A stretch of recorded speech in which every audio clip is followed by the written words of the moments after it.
Is this the most satisfying animation ever? Let's take a look. Okay, so this one is a classic. Take a look at the hands. So clean. And hands are super hard to draw, so this is really impressive. Okay, this one is nice.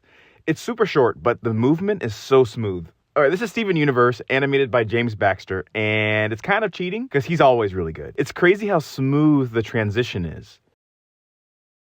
Oh, this one's really satisfying. The bounciness of the water is just perfect. This is Pixar for Elemental. Now watch this one. His arms are going to move in a cool way. It kind of reminds me of a snake's movement. And then look at his neck. It's very snake-like and smooth. Okay, this is definitely from Frozen. Watch the spin. Then we got some more classic Disney animation. You really can't go wrong with this. All right, I love this one. The jiggliness of this character is low-key mesmerizing. Just look at it. I'm not sure which one is better, the 3D or 2D. Let me know in the comments.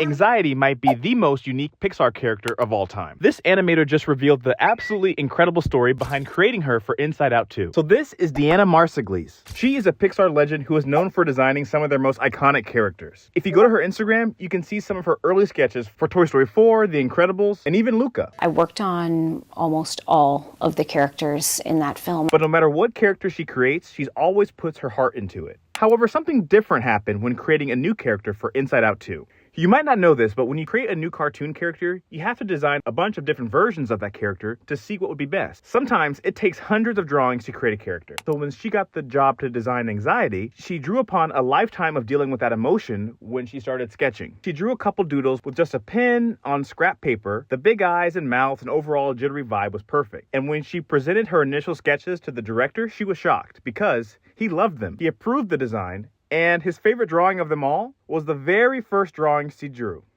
5x 3D animation was inspired by 2D animation. Up first, we have Luca. They really wanted to give the movie a hand-drawn feel, so they did stuff like this. Adding multiple limbs is a common thing to show movement in 2D, but not in 3D. Number 2 is the Nicelanders from Wreck-It Ralph. The animators wanted to make them move like old video game characters, so they kept their movement very limited and choppy.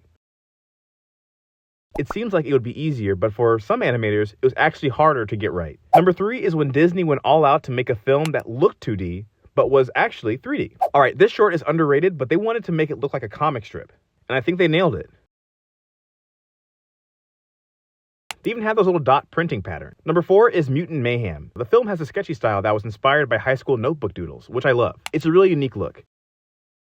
I love the imperfections and the scribbles around the characters and all that good stuff. And number 5 is another Pixar movie. I have an entire video on it, so click below, but Pixar was really inspired by anime to make Turning Red, and it actually caused a lot of problems.